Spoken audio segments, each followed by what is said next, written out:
Have you been watching Next in Fashion? So I have to be honest, I was like, not another fashion competition. Like, they have such tight deadlines, unachievable tight deadlines sometimes.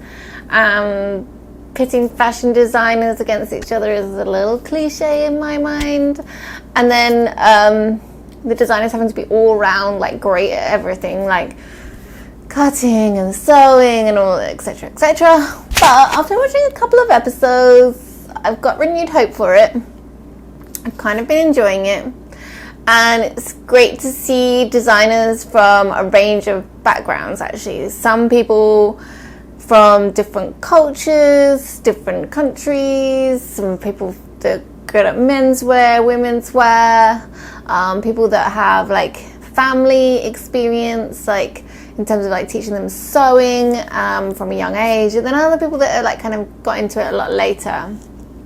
So I really like the variety of we'll call it casting that they've done in this competition. So it's a group of designers that are a great actual example of the way that lots of people go into the fashion industry, and it's not everyone takes the same routes. People assume that you have to do a fashion degree to make it in the fashion industry, but let's not forget that about 4,000 students a year graduate from fashion degrees across the UK, and not all of them go into the fashion industry. I'm sure only a small proportion of those students that graduate go into the fashion industry at all. And a lot of students that do a fashion degree drop out within the first year. I know from first-hand experience, in a year group we had for about 30 people, I'd say about 5 people dropped out in the first year. So, you know, studying a fashion degree isn't necessarily the only route into fashion, and again, it's not necessarily a route for everybody. In FIT, which is Fashion Institute of Technology, I think, that's in New York. In the FIT school, Michael Kors dropped out after 9 months, and look at him now with his fashion empire. So keeping these two factors in mind when you're considering studying for fashion at uni, a fashion degree isn't necessarily for everyone. But there are other ideas of things you could do. You could, Balenciaga received formal training in tailoring. Didn't do a fashion school, but did what I think we would class now as an apprenticeship. And so you could do an apprenticeship at a tailor's.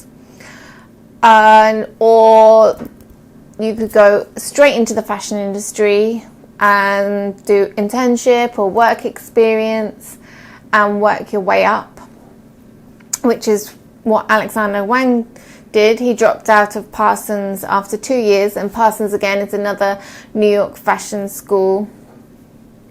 So he dropped out after 2 years and went to work as an intern.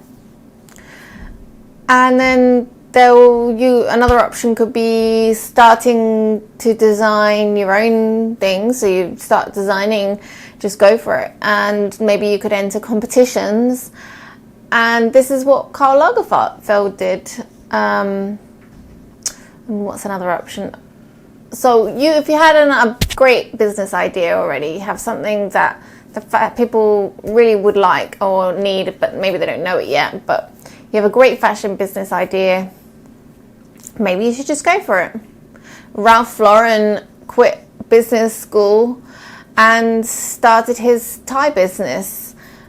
So there are people that have done different things to get where they are today. And I don't want you to fall into the trap of thinking that a fashion degree is your only option. I'm sure you can think of other ways to join the fashion industry yourself.